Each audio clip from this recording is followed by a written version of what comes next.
when I got back, you could have given me a million guesses and I would never have said, yeah, like the Tanzanian army are going to be doing a training run.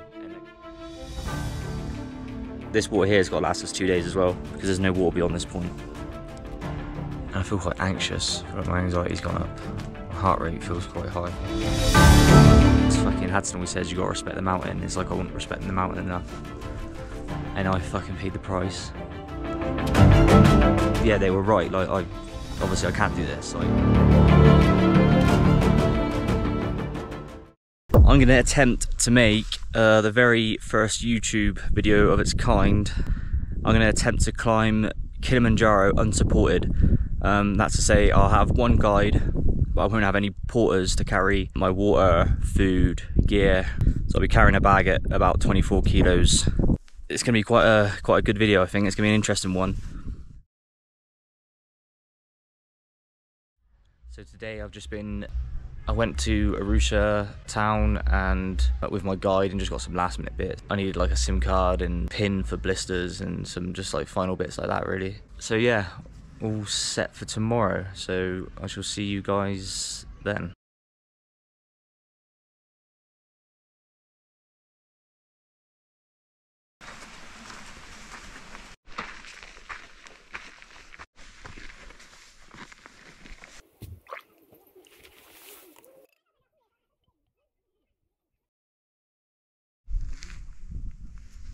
Just got to camp 1, so this will be the first camp. It's called Simba Camp. It took us an hour and a half, and I'm now at about 2,500 meters elevation. So this is now classed as high altitude. We went pretty slowly, so I'm feeling pretty good to be honest at this stage, but that's to be expected. The first like 2-3 days is going to be pretty chill, pretty relaxed. Not too much hiking, more just sort of like relaxing. Just to acclimatise. But I know that it's going to get really tough sort of day 4, day 5 and day 6 is going to be really hard. So yeah, so I definitely know what's coming, so I'm not getting too sort of cocky or anything at this stage. Yeah, I know I'm going to be in a world of pain in a few days. And Team Kilimanjaro have been awesome so far. They've been really professional. My guide is really good, really professional, but also he's a good laugh as well. So it's like that sort of perfect balance. So it's been really good. Yeah, and I was really chuffed as well because on the plane ride here, I sort of come up with like a slightly different plan to the Team Kilimanjaro route. We'll see how it goes. Hopefully, it pans out.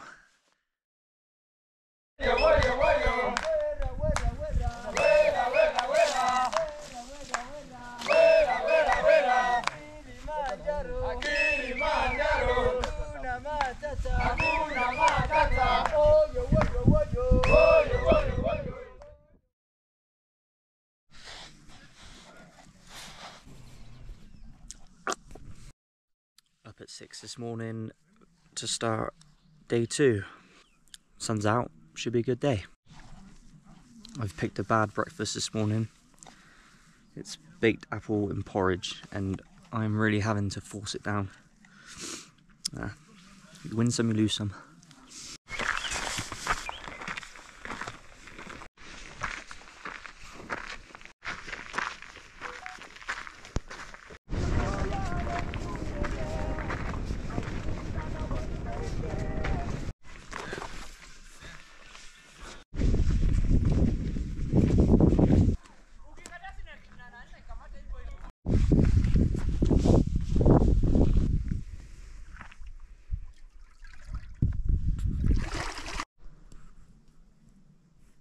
So we're at the second caves now, so this is camp 2. It took us about 3 hours to get here. So yeah, we've set up camp now, went and fetched some water, and just been chilling for a minute. And I think we might go on a little acclimatization hike to the 3rd caves, rather than little mouse. There's sort of a proven theory with altitude, and it's, some of you may have heard of it, but it's climb high, sleep low. That's why we do these acclimatization hikes.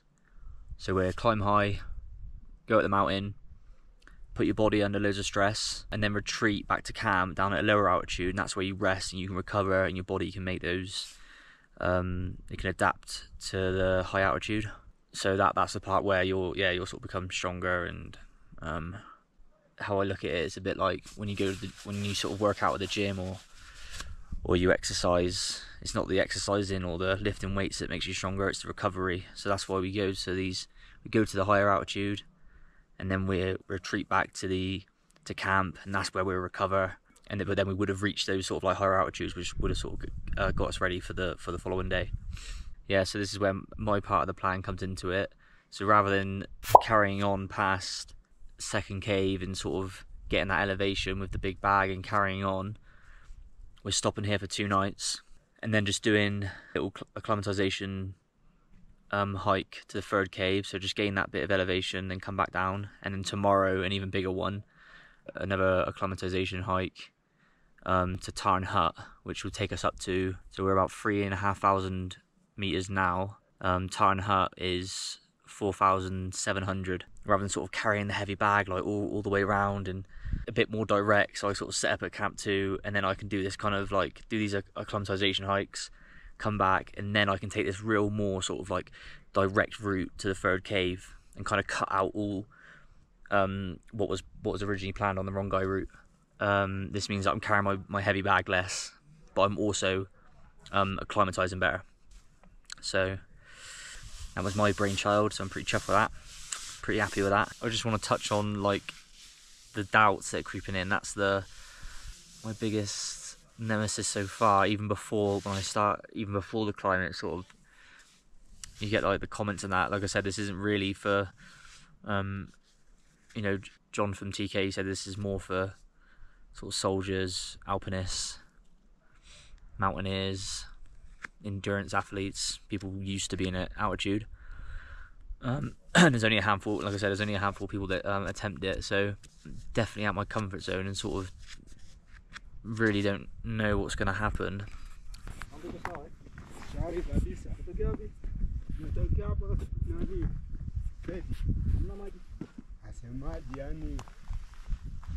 Yanadondoka kidogo, ndo itachukua masaa mawili. Sehemu gani? Si hapo nani Fedi.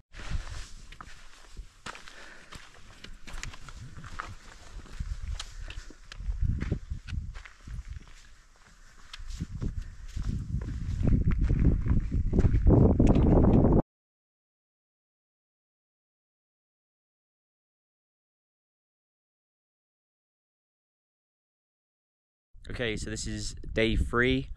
As I've said before, we're going to be staying at the same campsite today at the second cave. Right now we're just doing the acclimatization climb to Tarn Hut, which is somewhere towards that peak over there. Kilimanjaro has 3 peaks. That's one of them. I think it's called Mwenzi, Shira and Kibo. And Kibo is the one with Uru Peak on top, and that's where we'll be going. That's sort of that way. So yeah, doing that climb now. So that should be, I don't know, maybe 12 miles. I'm not sure, sort of there and back. So, and that's all on the list today. Is just get to the Tarn Hut and back. And it's quite nice because I haven't got the big heavy bag. I've just got my runner's vest. It's up there.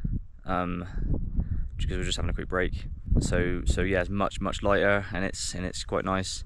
Although I do have to be quite careful because yesterday we did a acclimatization climb to the third cave, and where I had less weight, I was perhaps moving a bit too fast.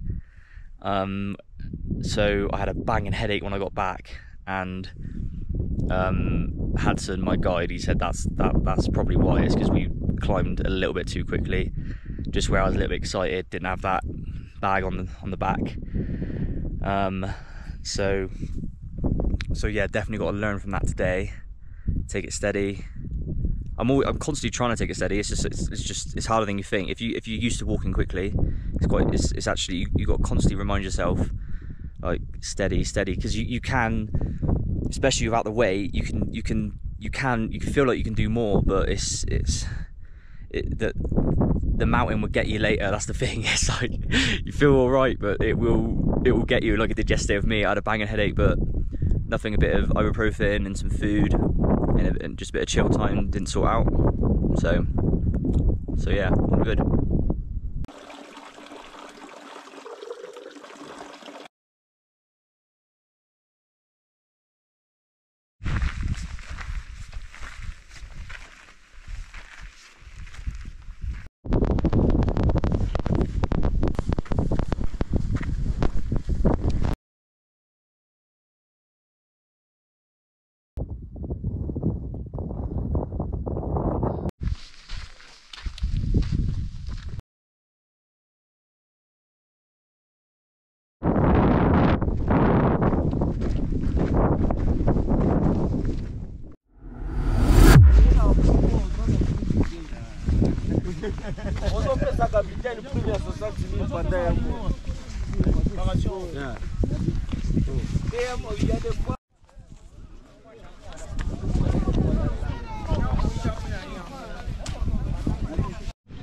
Just got back from like a 9-hour hike in the blistering sun. Burnt like mad, banging headache. Just wanted to get back to the tent and just settle down. Literally rocked up about half the Tanzanian armies here, all surrounding like the tents and that, and they're fucking everywhere, being all loud. So we're gonna like pack up the tent and move it, because we won't be able to sleep otherwise, and we've only got today and tomorrow to get sleep. So not what you want after that, after a day like that. Yeah, absolutely starving. Just really want to eat like a hot meal, and my lighter won't work. I'm just sat here, just don't really know what to do. So yeah, now I've just got to pack everything up and just move it somewhere quieter. I still haven't eaten. I'm still burnt. I still got a headache. And this is day 3, and the first 3 days are the easiest. So yeah, it's going well. Hudson saved the day and brought me some matches. He said I best eat first before we move in the tent. I've been saving this one, so I reckon this one's probably going to be the best, although I haven't had it before. It's so good. And much needed.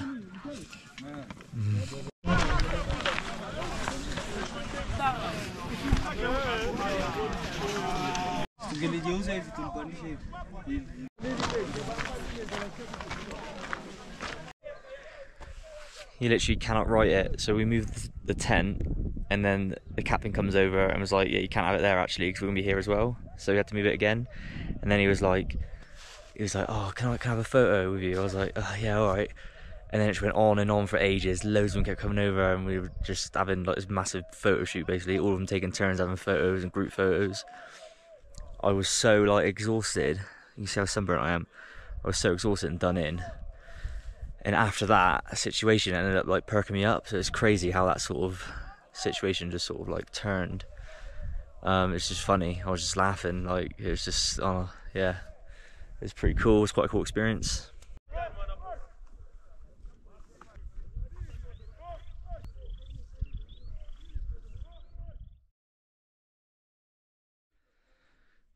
Yesterday was absolutely insane. Like sunburnt, starving. I really needed salt. I just wanted to lie down, get back, and about 200, or it must be at least 200 to 300 of the Tanzanian army just set up right by, literally all around our tents. I was like, oh god.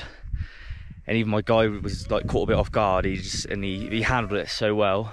Yeah, and even Hudson said it, like when he got back, he was like, oh, I was so tired, but it's like, he's like, I feel awake now. That's it, after that situation, and like it was just crazy, because it's just not something when I got back, you could have given me a million guesses and I would never have said, yeah, like the Tanzanian army are going to be doing a training run and they're going to be camping outside your tent.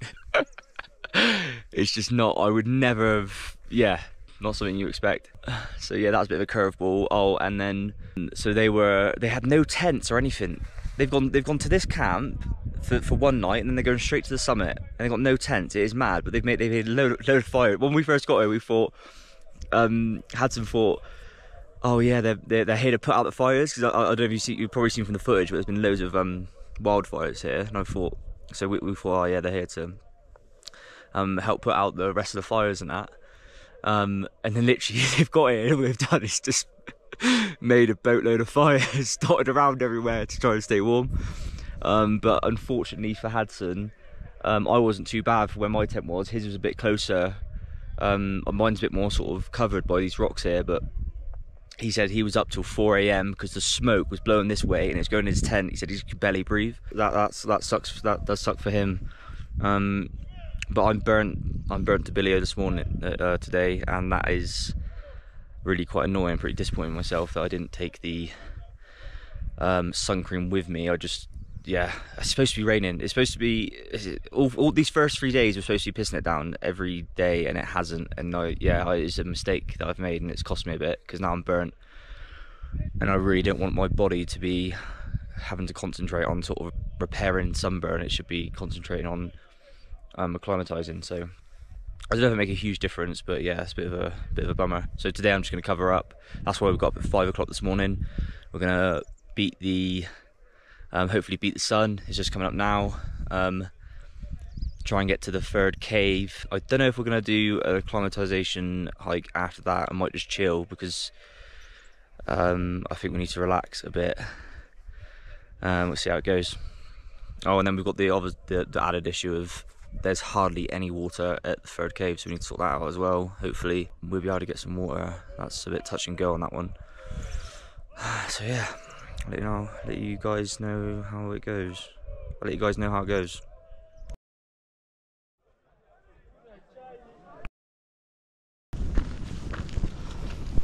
Okay, so we are at the third cave. So this is day 4. I'm still a little sunburned, as you can see. Well, actually, no, you can't see. So I've had to improvise, and yes, I'm aware that I look ridiculous. Yeah. So when they said there isn't much at the third cave, I don't know what I was imagining or picturing, but it wasn't. Yeah, it wasn't that.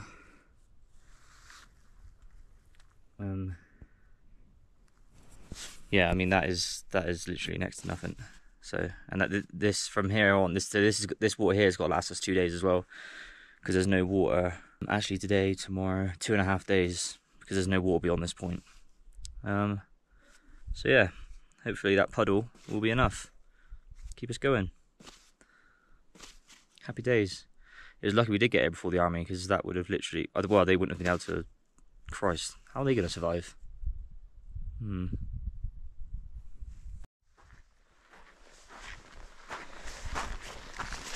Oh.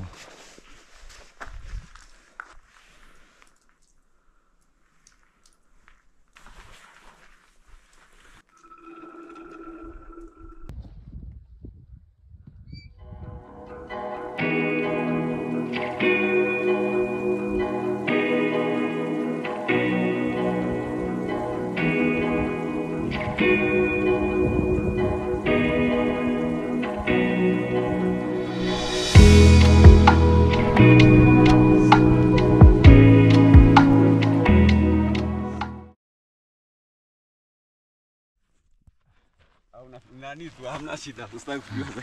Haya, safari njema.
Made it to school hut. That was fucking hard, and now I feel like shit. It's mental just how much your body just wants to fucking lie down. I feel loads better when you just lie down. Just got this bit of shade here, look, under this fucking girt rock.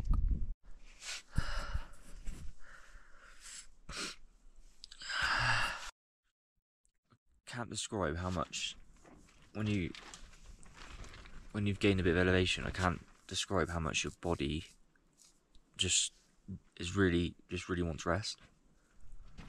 It's just your body like telling you it just wants to fucking recover. The weather is absolutely nuts. When the sun's out, it's like ridiculously hot, and then when it goes in, it gets really cold. So I keep hopping between my little cave here and the tent. So when it gets really cold, I was like, oh, I'll go in a tent now because it's fucking cold. The sun's gone in, and then the sun come out as soon as I got in it, and then it was like my head was on fire. And then I've come over here, and the sun's sort of, actually it's alright now, sun's out, but when the sun goes again, and I'm out here, it is fucking freezing. But I've brought some stuff with me this time so I can wrap up if it gets a bit cold. I think I'll just stay here. This will be my location of choice, and I'll just wrap up if it gets cold again. And resting's the best. It's fucking brilliant, isn't it? Just sat here, not doing anything. Praise the Lord. And then 11 PM tonight, get up and hike 6 hours through the night to reach the summit. Watch the sunrise. Be alright with that.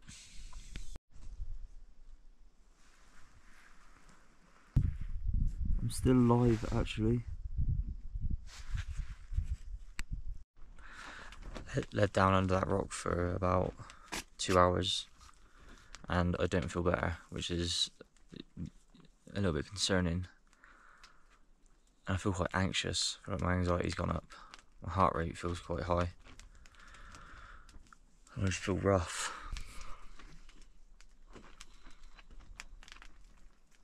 Yeah, anxiety's like spiked. I just feel like a little bit concerned. I need to rest a little bit more. If it keeps going on, I don't know. My head feels a little bit warm. There's a fucking horrible, anxious feeling. Do you know what I mean? Like,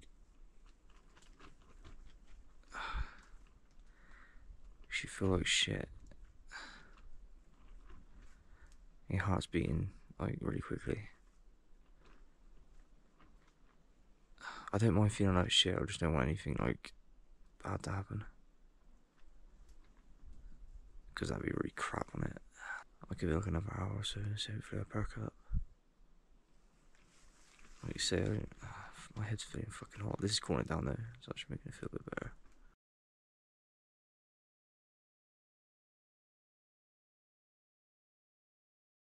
So it took about 3.5 hours to get to School Hut from the third cave. And that, like, the second half of that was like really tough. It was I reckon when I hit about 4,200 meters, the air just sort of changed. It was really thin, and you really notice it in your breathing. And the last like sort of 45 really dragged, because you could see School Hut, you could see where we were going to be camping, and honestly that last like stretch just went on forever. And when I got here, like, yesterday I was so confident that even though I knew the hardest bit was to come, I just felt so confident. And I think, like, even though I didn't sort of verbalise that, I don't know, it's almost like, as fucking Hadson always says, you gotta respect the mountain. It's like I wasn't respecting the mountain enough, and I fucking paid the price today, because it was fucking hideous. Like, real, how do I describe it? Like fucking, like a fever, like almost like a fever. My head was really hot. I had a fucking severe headache that was like going down the back of my neck, and just like the anxiety was probably the worst part. And I had nowhere to go as well. Like, I'd either go to the little under this rock, which was like shade, or in the tent, and like the sun was like, when the sun come out, it was so fucking hot. And I just can't describe like how fucking weird it, like, I just went to such a fucking dark place in my head. Like, real fucking dark, having proper like having like real dark thoughts, like thinking the worst. So that was kind of fucked up. But yeah, the anxiety, it was weird. It's basically like I think it's just like a really long panic attack, basically. And like, just the area, like this area is just fucking like eerie, like no one's here. and like these fucking crows, man. They're fucking huge. And when I was like just led under that rock, just trying to I was just closing my eyes, just resting. I just won't forget that sound they make when they go past, because their wings are so big. Vom vom vom vom vom vom, like that, like going past you. And it was, I don't know why that was just freaking me out. Like it was just like they were fucking like they thought I was dead or something. I fucking felt half dead. And then so this went on for a while. What's the time now? So it's 4:30. So yeah, I've got her at, was it 12? Did I say? Oh no, it might have been 11. Might have been 11. Got here. Yes, or half 11. Left at 8. And then I was like, I sort of mentioned to Hadson about it. I was like, I said my head's quite hot. I was like, at first I was having like this sort of like internal fucking battle of like what I should say, because what I didn't want is like me to say something like my head's hot, and then him being like, right, we're pulling the plug, you're fucking done. Like, do you know what I mean? Like, I really didn't want, like, so although it sounds stupid, obviously I got to put my safety first, but it was really, I was sort of having that battle first, and in the end I was just like, I got to come fucking clean. So I was just like, look, I got my headache, I got quite a real bad headache, and fucking battery died. Where was I? Yeah, and I was like, so yeah, I said, yeah, like, I got a real bad headache, and my head's hot, and that, and he was like, oh, so like high temperature. I was like, yeah. And then he's like, take your other altitude tab, the other half of your altitude tablet now. I was like, alright, okay. So I took that, and I still didn't feel too much better. I think that maybe helped a little bit, perhaps. I was just sort of led in my tent, and then I went back out again, and I think I might have mentioned, I think he asked, how are you doing? This is like maybe like an hour later, and I said, look, I still got a headache. So first he always asked how much water you had, make sure you had enough water. I was like, no, I probably have about 3 litres. He was like, yeah, take your ibuprofen. Took that. And then after about 45 minutes, it took the edge off a little bit. I felt just a little bit better, and I was like, oh, fucking hell, there's hope. During all this, I've been like, I've had doubts and that, but this is probably the first time where, although I've had doubts, I've always thought that I could do it.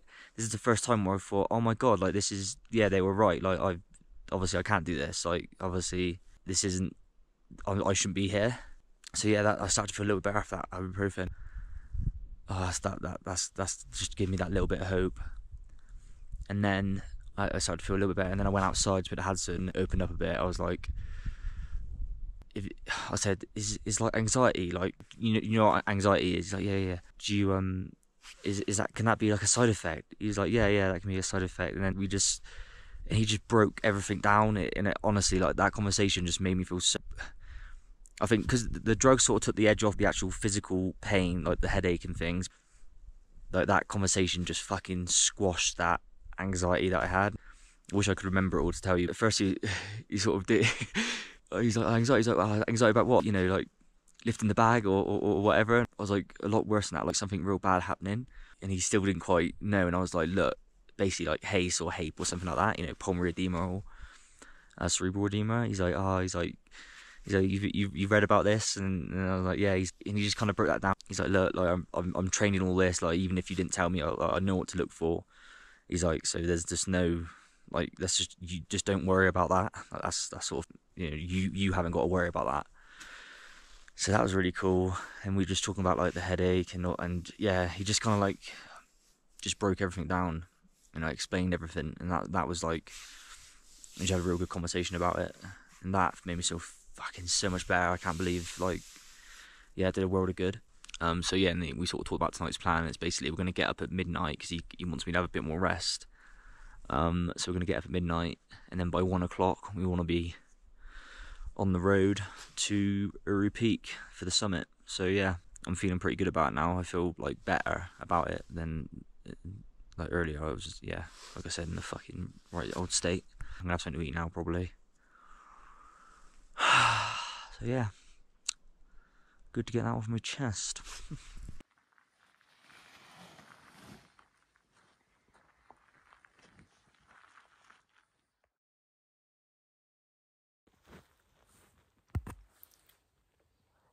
I got up, so we got up at midnight, just getting ready to set off for hopefully 1 o'clock. Got about 2.5 hours sleep, better than nothing. This is it.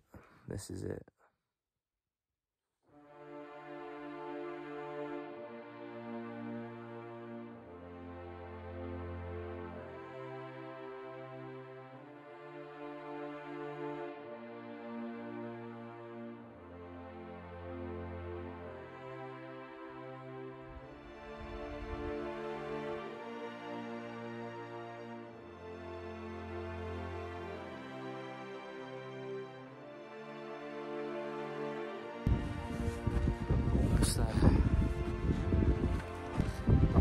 Oh, we're so close.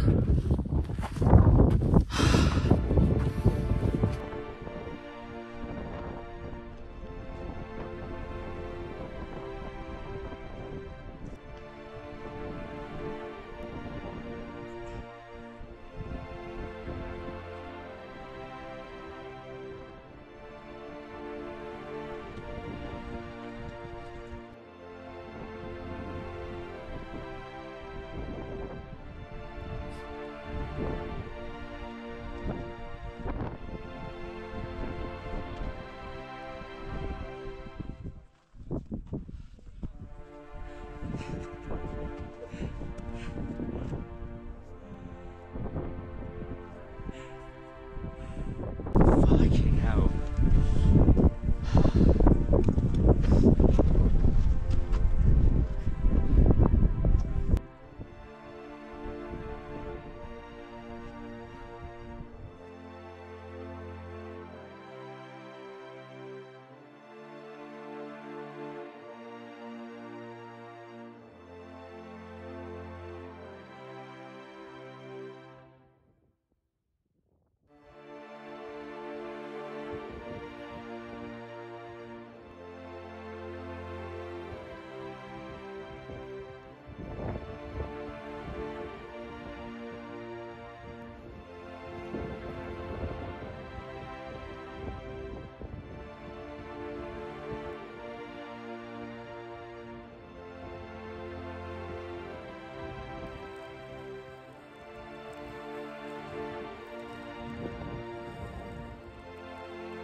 I'm at Horombo now,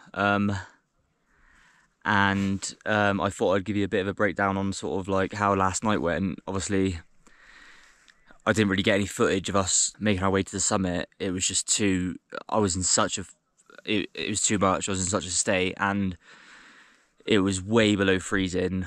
I don't know what it was, but I reckon it was probably around like -8. And whenever I took my hand, if I didn't need like a snack or whatever, every time I put my hand on my glove, if it was out for more than sort of like 15 seconds, it would take ages for my hand to get warm again. Yeah, it was pretty cold. And like I said, I was just in a pickle. It was, I set off, so we got up at midnight, only had about 2.5 hours sleep. We, so started off right, first half hour was all right. And then I started to feel like nausea, which I haven't had that yet since doing the climb. So yeah, I felt a bit nauseous, and that was quite horrible, that kind of like sicky feeling. It wasn't too intense, so it wasn't too bad, but and then I got then I got another headache. It started off all right, then it got quite bad. And they sort of come and go, like you just go through phases where like you get like real bad nausea, and then like headache, and then what else did I get? Oh, and the just so fucking wobbly. It was mad. Like I was just, when we sort of been doing it for a couple of hours, bear in mind it's pitch black, you obviously got your head torch, and the whole way up for like 5, I think we probably did it in about 5 or 5.5 hours. The whole way up I'm just looking at Hadson's heels, like I'm just staring at his heels, and I don't even want to look up, because basically we, on the Rongai route, we have seen hardly any people yet, and then as soon as we join this sort of, as soon as we start that night hike to the summit, we met up with this like other, I think it might have been the Mashame route or something like that, and all you see is just loads of these head torches, and then I suddenly see like loads of people for the first time. Up till this point, I've probably only seen about 3 or 4 tour groups. So it's pitch black, and then all you see is these head torches, and it was real demoralising when you look up and you see, because it's pitch black, but you can see the head torches, and it's so steep, and they just look like these lights in the sky, and you're like, like I've got to get there yet. So in the end, I stopped looking up. I was like, it's just too much. Like I was just looking at his heels, just following his heels up, and you're just there plodding like really slowly. Breathing's getting like harder and harder to breathe, head's pounding, it's freezing. And then somewhere near the top, guess what come back? The anxiety. And I was like, oh my God, that is the worst part. The rest of it I can deal with, but the anxiety. And I was there, like, started to think, and my heart was pounding out my chest. Oh, I had that feeling of like I'm gonna die again. Like even though, it's so easy saying it now looking back, but like at the time, it's when you're in that zone. The sleep didn't help as well. You only had like a couple hours sleep, and then you're in this, like, you get in this little rut in your head, don't you? And then you just sort of I don't know. Like looking back, ridiculous, really. I just, where my heart was just going, and then so yeah, I kept having those doubts. Like, you know, I more than doubts. Like there was times during that night where I was like, I'm not actually going to make it. And then I got to like a certain point. I think it might have been like Gilman's Point or something like that. No, it was Stella Point. When I got to Stella Point, it was just after Gilman's, and then you're really not far then. I think I had like a gel and another bite on like this flapjack, and I was like, I just felt just a tiny bit better. And then I was like, oh my God, I'm actually going to do it. And then I started to feel like overwhelmed. And I started to feel that kind of like, I was like holding back the tears a little bit. Because I was like, that's when I realised, just after Stella Point, I realised like, actually, I'm gonna make it. Like, now I know that I'm going to do it. And then we kept on going. The sun comes up. It is like the most... Kilimanjaro itself, but especially the Rongo route, where everything had those wildfires, it isn't the most picturesque, but the views from Kilimanjaro are probably some of the most spectacular views I've ever seen in my life. It is like with the clouds, the pictures just don't do it justice at all. So yeah, so the sun's coming up and we're sort of getting closer and closer, and then as soon as I see that sign, because obviously you've seen it on, you know what the sign is, you know, and you know that's it, like the summit. And I was like, you know, Uru Peak. I was walking behind Dadson, and I just started like crying. I've never cried from happiness before, ever. Like 30 years old, never cried from happiness. So, and I didn't know, you know, if those last 2 days didn't happen, I don't think I would have cried. Like if it was like the first 4 days where it was difficult, we had our challenges, but it wasn't like that brutal, like it was for the you know, day 5 and day 6. Yeah, I probably wouldn't have cried, but yeah, because of that day 5, day 6, where I went such a dark place in my mind, and where there were times where I really didn't think I was going to do it, and then when I seen it, and then it was there and it was in reach, I was like, oh my God, I'm gonna, like, it's over, like it's done, like I've done it. And then I get a bit, and then I'm sort of sniffing it behind Hudson like that, and like I don't want him to see yet. And then when I get closer, it's just like I just can't help it. When I go up to it, there's a bit of a queue. I just walk past everyone, just tap it with my pole. Unfortunately, Hudson didn't get it on camera, but he got some bits. Yeah, tap it with the pole, and that was it. And I was just like, the wall. It was such a weird. Like I said, I've never had it, and I was like laughing. And then like crying as well. It was fucking mad. The feeling is, I just can't describe that feeling. Like it was amazing. It was, oh yeah, it was like nothing else. I don't think I've ever felt. Just like especially that combination of emotions, like sort of relieved as well, like happy and like laughing, but you're crying, and you're sort of glad it's over, but you fucking love the experience. Oh yeah, it's mad. Yeah, it's incredible. The whole trip's just been absolutely incredible. But then we still had a bit of work to do. So then we had to get down to Horombo. So we actually stayed. By the time we got to Horombo, we actually stayed. We left. We were hiking from 1 a.m. to 2 p.m. So 13 hours, and that was 13 hours to get up to the peak, back down, pack up the tent. And then go to Kibo, because you got to go to Kibo to get to Horombo.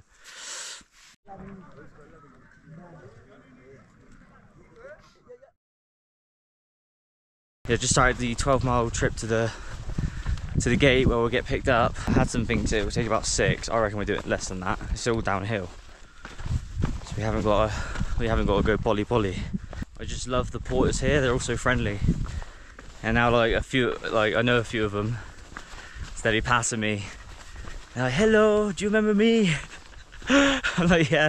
And they're so humble as well. They're like, oh, mate, you went past a minute ago. He's like, oh, you're so strong. And then like you look at what he's carrying, like at least 10 kilos on his back of his own stuff, and then like 20 kilos on his head. They're all doing that. It is mad. And they go like about twice as fast as you. They are just, yeah, a different level, like just machines. I'm just gonna briefly talk about mistakes, because I think that'd be useful if any of you are going to be doing something similar, you know, whether you're doing the super light or not. I think some of the mistakes I made will be useful to anyone.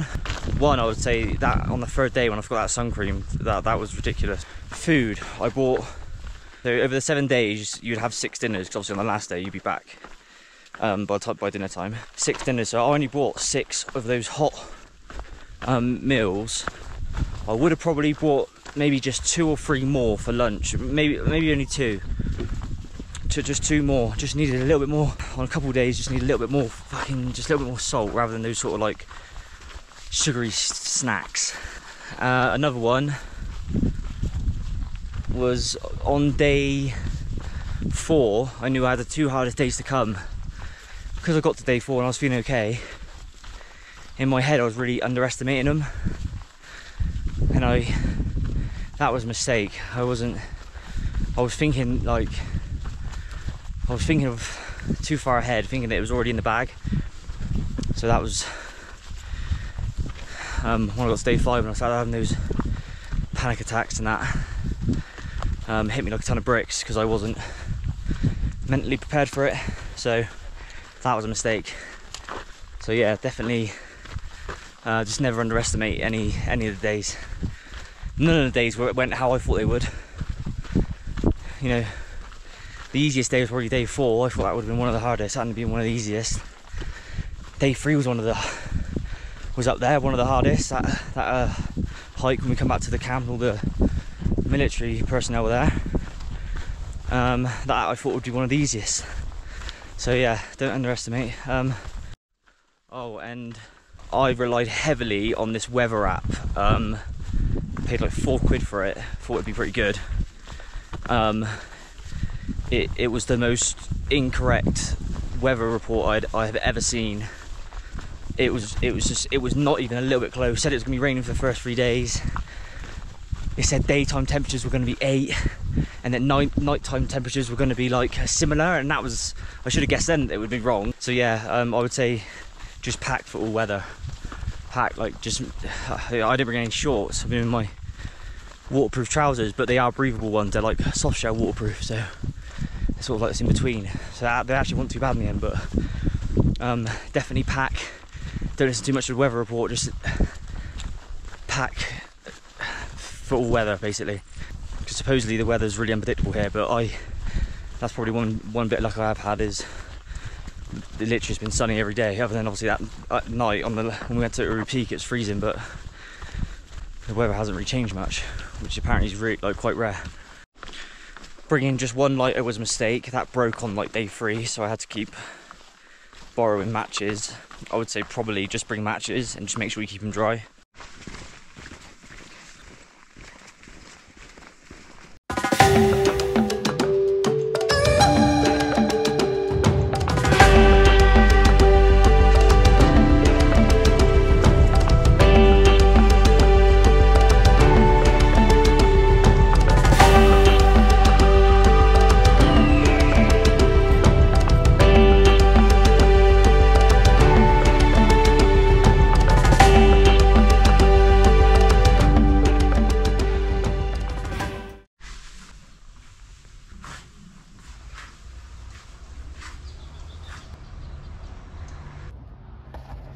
Guys, I'm just gonna take you through a quick kit walkthrough.